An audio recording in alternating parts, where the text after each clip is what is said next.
2,045 horsepower. And as you can see, this is a really bad mother. What are the sparks, Kyle? The engine braking. Oh my gosh. Don't say it. Ooh. No, it's not.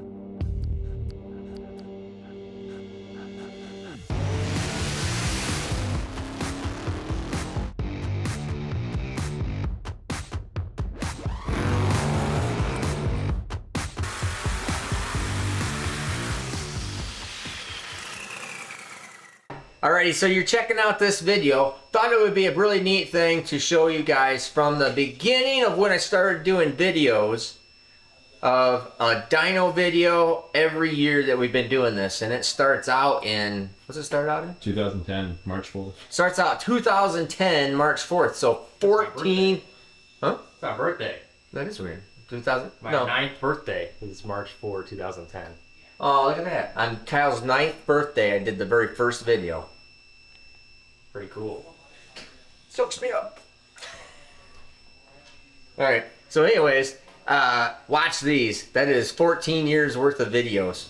Pretty cool.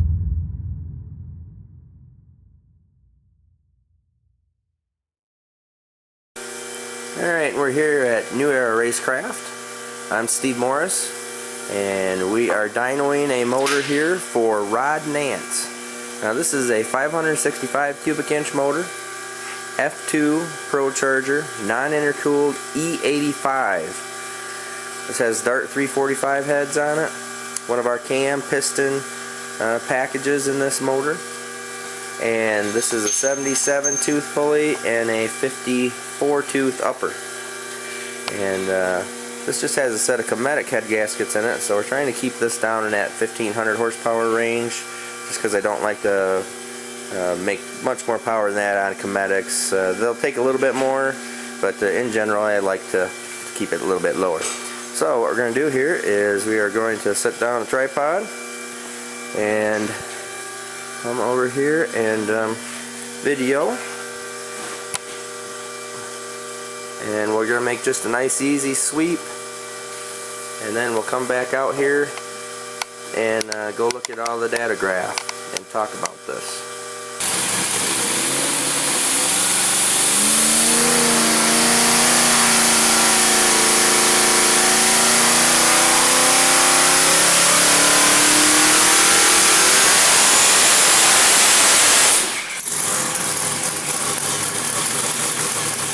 Alright, and we're back on the outside here, and we're going to look at numbers. And you can see that it made, at 6,900, it made 1484, 20 pounds of boost. Now this is all the way down at 9.87 air-fuel ratio. Oil pressure is still holding in there in the 70s. Hi, you're at Steve Morris Engines. I'm Steve Morris, and this is one of our 1400 horsepower pump gas 540 cubic inch motors. This is one of our real basic pieces, one of our general engine packages. Now this is, you see here, this is just a heat blanket, keep heat off of the headers from going into the blower, and then we even run these things with a filter, especially on streetcar motors. Now this particular engine is 540 cubic inch, Dart block, Dart cylinder heads. We have this full engine package listed right on our website. Has the Edelbrock intake manifold, Pro Charger F2 air to water intercooled. We either use the IC2000 or IC3000 as the upgrade. This has a couple of options with a Jessel belt drive, Sportsman variety crank trigger. It's a Dart 345 head actually, with Engine Pro Nitro black valve, Callie's crank, Callie's rod, diamond piston with our custom dish design, or what we use in these engine packages. 4150 CNS carburetor. This one has Jessel rockers along with the Jessel belt drive. Everything right down to our sheet metal, billet sheet metal embossed valve covers. Like I said, this is one of our real general engine packages. set up and mocked up here on the dyno. This is just our intercooler system that we use here. Just keeps things nice and easy and simple.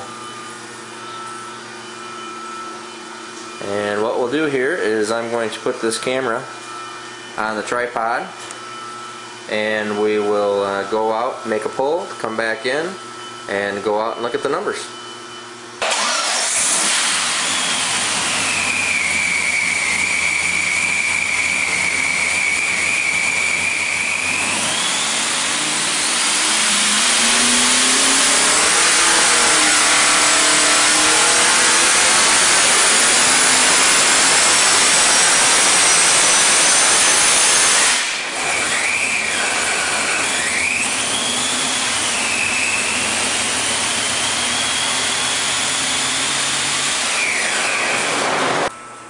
Alright, and we're back outside the dyno room cell. Just made the pull on that engine, and I will go through and show you the dyno sheets. And we get down here to 7,500 RPM. Well, right through here is a little sweet spot. We're at 1401, 1407, 1417, 1403, 1395 at 7,500 RPM.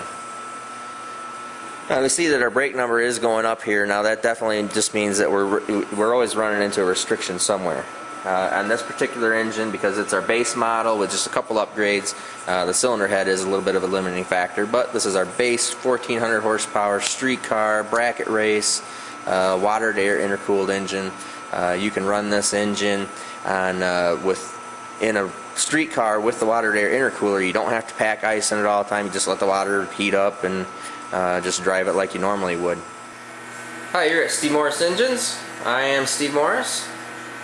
And this is a engine that we have built for Robert Rojas at Chiseled Performance. This guy does all the cool intercoolers that we sell. This is a 600, it's actually 598, but 600 cubic inch Big Block Chevrolet.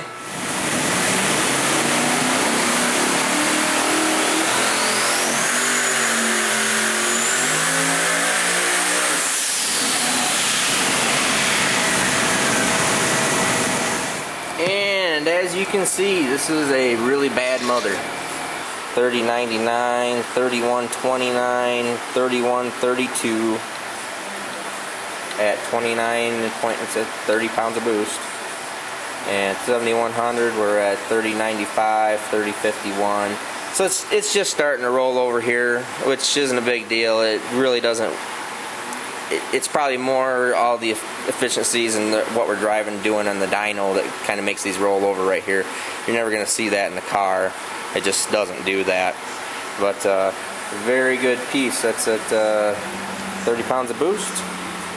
3132.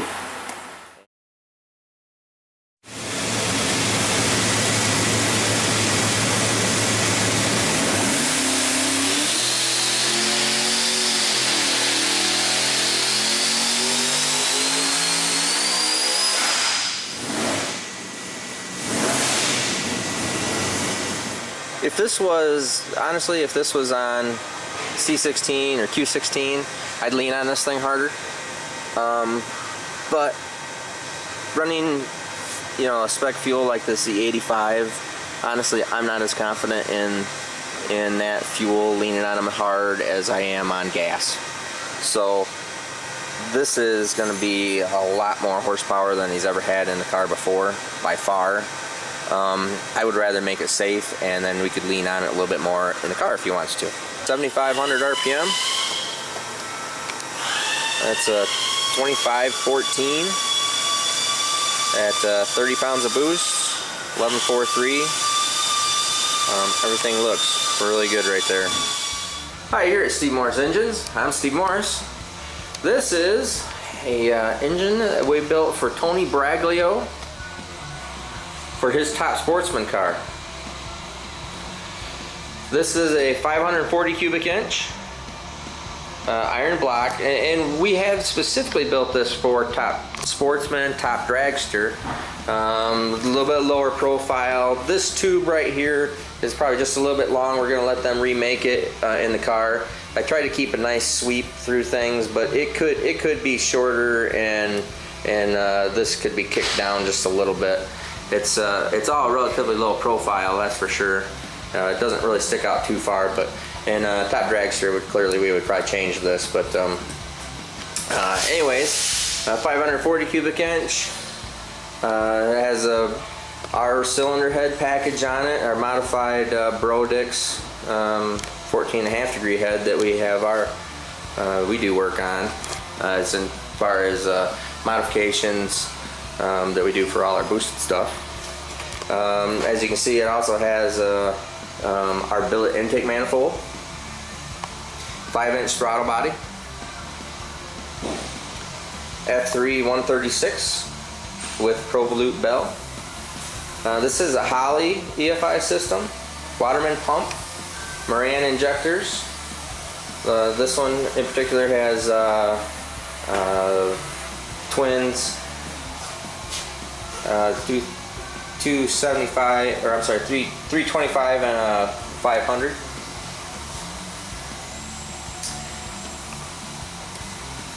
Of course, all our normal goodies on methanol. Clearly you can see it's on methanol since it's twin injectors. It has our billet valve covers also. That's Tony's logo, what he kind of goes by.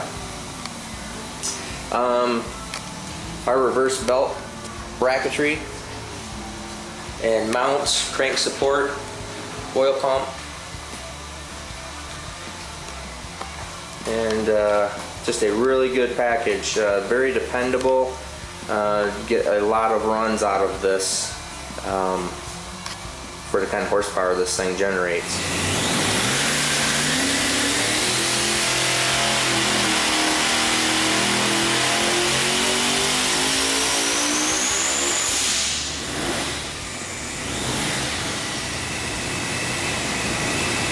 Alright, let's take a look at some numbers here.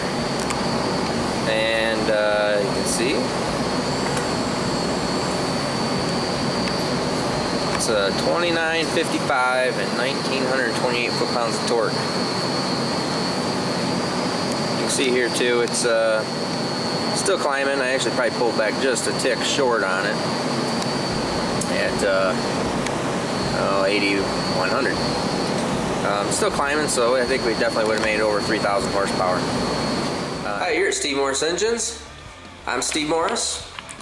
This is a 5-inch bore space motor that we built for Carl Chamberlain out of New Zealand. What you can see here is, this is a bigger cubic inch than what we normally would do these motors into, and I'll talk about that just a little bit later, but Carl wanted to make this thing big, so we made it big for him.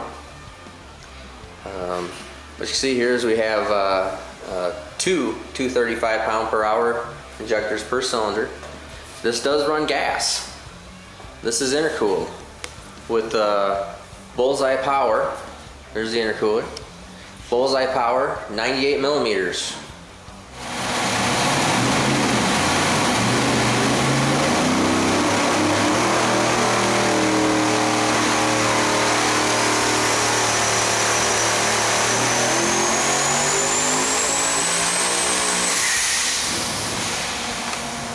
Alrighty, now let's take a look at the numbers. Take a look at the graph there. We'll just start rolling over here, up right around that 72, 7300. It just starts to roll and kind of flatten out. But you see here, that is some pretty good numbers. 4,002 horsepower, 7,200 RPM. 2,919 foot-pounds of torque. Our peak torque was 2,977 foot-pounds of torque. Hi, you're at Steve Morris Engines. I'm Steve Morris, and this is an engine that we just got done with for Tom Bailey. This is for his drag week car. This is an engine we have been working on for quite literally just over a year now. A lot of complications, a lot of problems doing this engine. Because this is a 5-inch fully water jacketed billet head, billet block, billet intake manifold, you name it, it's billet. titanium connecting rod from Crower. Some pretty cool stuff in this thing for sure. What you see here is we're dynoing this right now with 94 millimeter precisions and Holley EFI system. And these are some lines that we're doing for actually a complete line kit. We have a distribution block, and we put the distribution block down underneath the intake manifold because, like I said, this is a real deal streetcar motor that we need to drive 1,200 plus miles, whatever it is this year at drag week, and race it. Anyways, what I'm going to do is I'm going to set this camera down outside, and we'll make a pull, and we're just going to make a pull on 20 psi.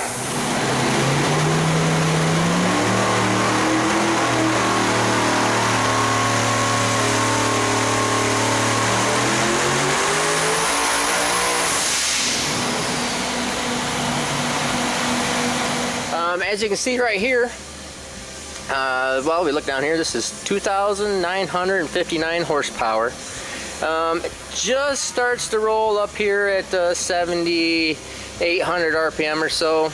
And actually, that's probably just a little bit more in my tune-up than anything else, but and we'll work on that. And I got a little bit of a little dip right here where it just falls just a tick. It's actually just a slightly lower rate of incline than it is the dip, but all things considered pretty good. In fact, it makes its peak torque right out here at 2,300 foot-pounds of torque at 7,700 basically. So that's pretty cool. Like that, the thing's RPMing well. It will RPM more, and we're not. I don't like the dyno stuff past where they roll over. I mean, it's just kind of a waste of time.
This thing is really good. Now, I have been working, let's go back here. I've been working on this combination for quite some time because we're trying to make this more efficient. We're trying to make it, ultimately we're going to be, well, this is a higher RPM piece. I mean, we'll make this thing run higher. I mean, we're working on intake manifold, valve train development, camshaft profiles, everything to make this thing RPM also.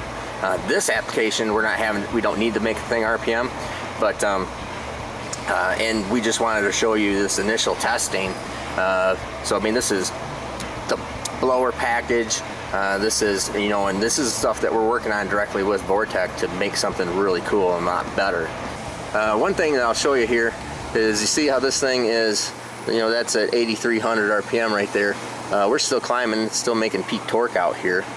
And you also see that the bottom boost number here at 27, that's because I already chopped throttle right there, so it was already down on boost, up on horsepower, just because it was still accelerating through there. But anyways, for a contest here, we're at 8,000 RPM, 2797. Made a little more boost than what I thought it was going to. Maybe the air's just a little bit better today, but on the ECU, the EFI ECU, it's not quite 29.9. It's a little bit lower than that. So we're just gonna say 28. Don't worry about it. Whoever was closest to 2797 at 8,000 RPM, pretty darn good piece. And you can see right here though that that 2900 number at 30 pounds of boost, and this is probably actually, you know, would have been probably like 30. Yeah, probably 30, because it's actually a little bit lower right there. So probably 31-ish pounds of boost right through here, but because I chopped throttle, it picked up that little downward spike. But it definitely is in that 3,000 horsepower range at like 31 pounds, 32 pounds of boost, which is, those are like turbo numbers. I mean, that's really good. So. Hey, you're at Steve Morse Engines. I'm Steve Morse. I'm going to show you some stuff about the SMX and wanted to explain a little bit more, I guess. I want to show the fuel system so you guys really understand this even better. This is, we will run this on gasoline. 93 octane gasoline from the gas station. We run this engine, okay? So how this works is we have 3 sets of injectors in it, all right? So I have, all 3 of them work on methanol. I flick a switch in the car, one toggle switch, it changes the tune to the pump gas tune, street tune. That turns on the electric fuel pump, and then it just uses the bottom set of 220s. Runs, drives, does everything on pump gas, long distance, because we drive this thing usually 200 miles a day in 100-degree heat half the time, and having to keep everything cool. You can also, I then take, there's a little spud, this is the mechanical pump for the methanol. So it runs methanol, runs all 3 injectors with that fuel pump, and then doesn't use the electric fuel pump, obviously, with the rear fuel cell in the car. So turn on the toggle switch, which turns on the fuel pump, changes the tune, take the little drive spud out of here, done. That's it. That's all it takes to convert this motor from methanol to gasoline. But anyways, we're gonna go out. I'm gonna make a easy pull on this thing, and I'll give you an explanation of what all is going on there. And I'll show you the numbers, and then we're gonna get this thing in the car like today.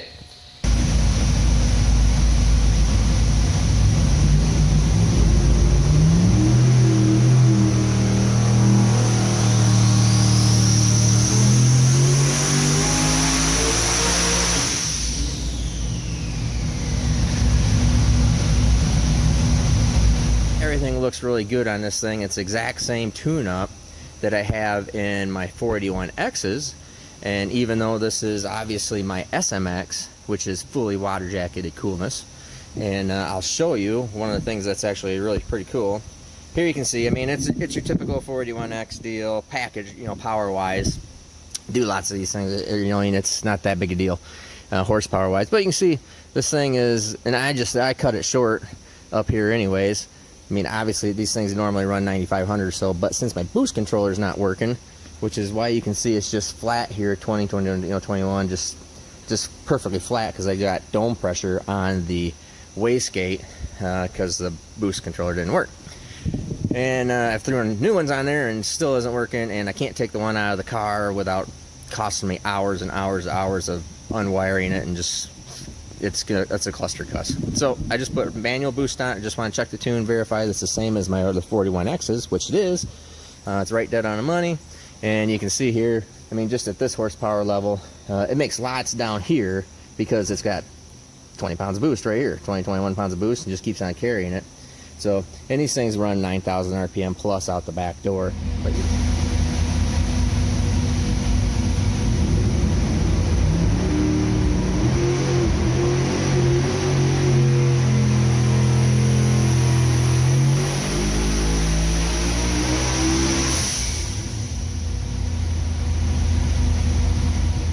alright, there you go. Let's see what this did. And we did make boost. I'll take a look at the tune up here, and you can see now I have this fuel pump, this Holley VR2 fuel pump. See it way in there. Let's see. Just that big single VR2 fuel pump. And obviously that is the limit, because I have got 18 volts going to the pump right now, and as you can see, my fuel pressure is not maintaining, is dropping, so I'm going lean up here, which is why I pulled back on the throttle. But you can see basically, you know, 40 pounds of boost, 41 pounds of boost, 3763, and I mean, obviously you can see right there through the graph that where I pulled back on the throttle right here, because I've seen it going lean, not being able to maintain fuel, but that's the fuel pump that we have on it. And we could put more fuel on it, obviously. And you can also see it's still climbing. I mean, this thing will make 4,000 horsepower, because I normally run these things up at 9,000-ish RPM. I don't like doing it on the dyno for 9,000 RPM, but because it's just hard on my dyno parts. And we do it on down the cars and proven, you know, with the other motors that we have out there. But all in all, that's pretty good on 525 cubic inch. Now, this is an engine that we have also just gotten done for Dave Perlman and Dallas Performance. So this is Dave Perlman's engine that Dallas Performance is working on his cars. This is a billet block, billet crankshaft combo that we've really been working on and have struggled with. Not gonna lie to you, struggled with it. And it had some bearing issues and some other problems that I was taking care of and figuring out. So I've had this across the dyno 3 times now, and just trying to figure out what it wants and what is going on with it. But we have it figured out. So we're gonna put the camera down, make a pull on this thing, and we will show you some pretty good number.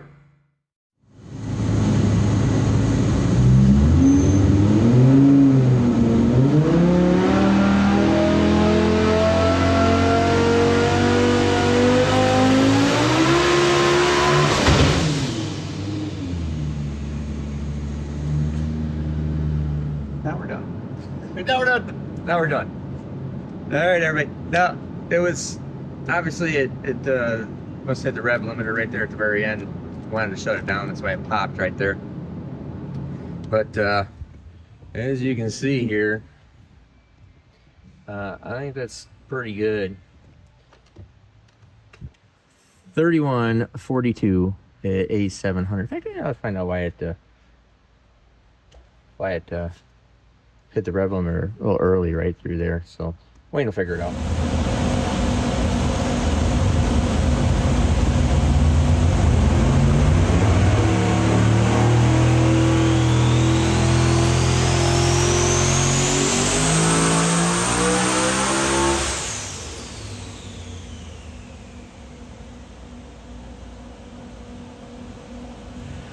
Alrighty, super cool.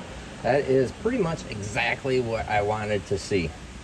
I think this is with these turbos, like, see, check them out. It still cracks me up. They are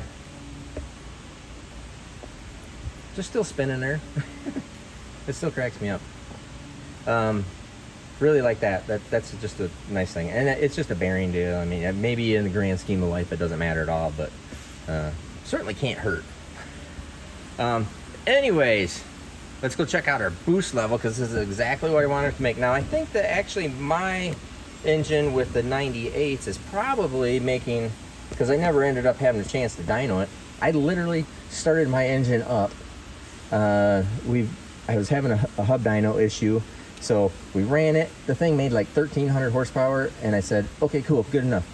Went to and drove it down to Florida, and immediately went to 690s, then 670s, and now we've been 650s. I've never dynoed it yet.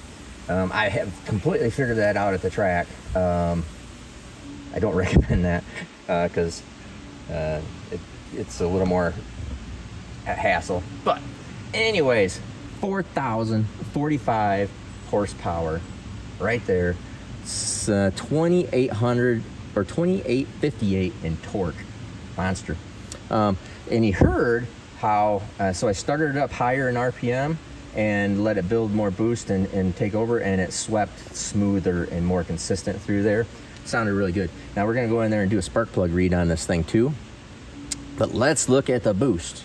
Should make 45-ish pounds of boost. There we go. I missed it by a little bit, 46. So 46 pounds of boost right there. Like I said, I just ran my engine at 45 pounds of boost with the 98 millimeter turbos. Same timing, same AFR, same everything. So I think all those numbers are all matching and lining up pretty well. So super happy with this. So this is what we're calling the manly boost tune. So 45 PSI of boost with, in this particular application, another 10 PSI of boost to go. Kyle has been working on this billet block Lamborghini 5.2 liter for Dallas Performance. So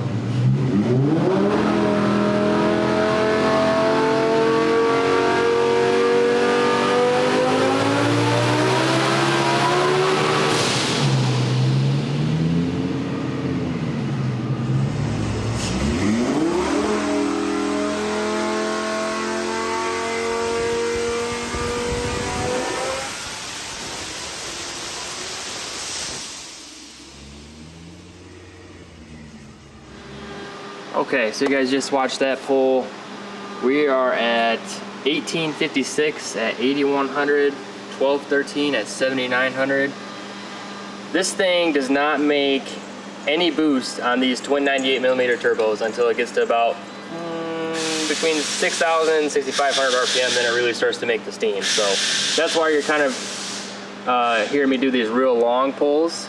That, and we want to simulate as close to possible what the load is going to be like when it's in the car, because what these guys really specialize in is roll racing. So that's like real and half mile stuff, which is all real long duration heavy load stuff. So yeah, nice looking graph. This is just the map 2 switch. So let's see what boost it made. Been going over all this stuff with Wayne. Boost, we're at 22 pounds of boost up there at 8,400 RPM, and we'll run it a little bit higher. Oil pressure is looking good. Very happy with that. Fuel pressure is good. But yeah, everything's looking good. So hey everybody, you're at Steve Morris Engines. I am Steve Morris, SML. Not on the dyno just yet. Coming up really quick, like this one's going on today after we get done with this one. All right, now this SML is for Ben Williams, and this is going in a sand rail for Glamis. Really super cool.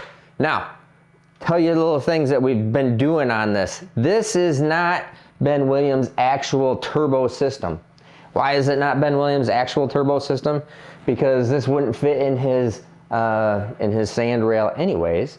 So we have made, I had Kyle make this all up and took a little bit longer than what we wanted to do, has made a complete turbo kit system that is not for sale. This is just ours for the dyno, okay? Because I get tired of making stuff work all the time. So this is our turbo system, which is our headers, hot side, cold side, everything from wastegates, and bullseye 85 millimeter billet wheel turbos.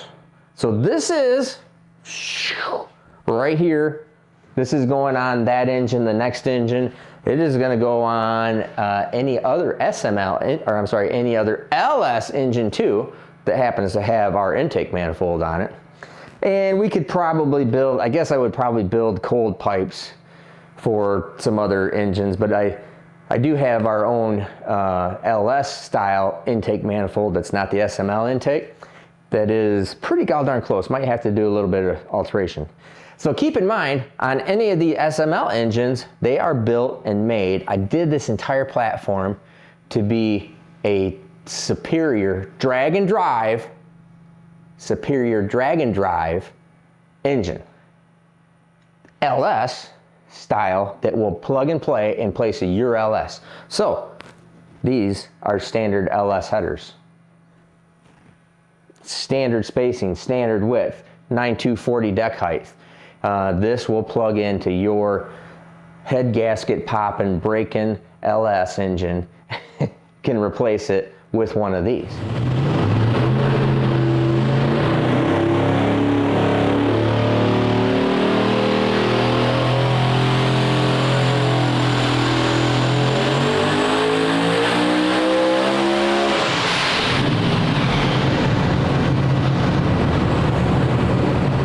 I know you guys are going to comment about the sparks. What are the sparks? What are the sparks, Kyle? The engine braking. Oh my gosh. Don't say it. Ooh. No, it's not the engine braking at all. It's totally fine. It's totally fine. It is the flywheel, the flex plate that we have on the dyno system is like very close, and when these engines start making some big horsepower like they are, the flex plate just comes over and just touches the pinion. Now, not a big deal. It's just because the starter, actually it's because the starter is brand new on it. So that's why it's actually doing it, because it's got a brand new pinion that's not wore in. So anyways, all right, so that's all that. So there's your window, there's the sparks. Don't worry about it, it's no big deal. You just know it's making some power on it right now, being there. So anyways, 1,635 foot-pounds of torque at 7,400. 2507 at 8,400 RPM. Now, this is what, because we're controlling boost through here, you can see here the boost is 40 pounds of boost right there. Because this gauge is actually about a pound higher than what the actual EFI system is, what the actual really good map sensor is on the EFI. So we're at 40 pounds of boost. That looks good. Pressures are good. Everything looks nice. And we are controlling the power through the boost curve. This is a 100% totally artificial power curve. Artificial meaning I make it anything I want. There is no natural power curve to this. Nobody runs 40 pounds of boost at 2,500 RPM. Okay, the only way you can have a natural power curve is it to be NA. Period. That's the only way. It would have to be natural. It would have to be not altered or not affected by anything outside of it. So that is why a lot of people want to know, whoa, it doesn't lay over it. I'm manipulating it. I'm throwing max boost out here and not max boost down here. What do you think the curve's going to look like? It just is going to be lower down here. You mean if we made 40 pounds of boost, which it could do, if we made 40 pounds of boost at 5,500 RPM, it would probably break, because that is not, that would probably break everything, okay? You can't do that. The RPM is what allows us to put more power, more boost to it. So we have a boost curve that looks like this, which makes a power curve that looks like this.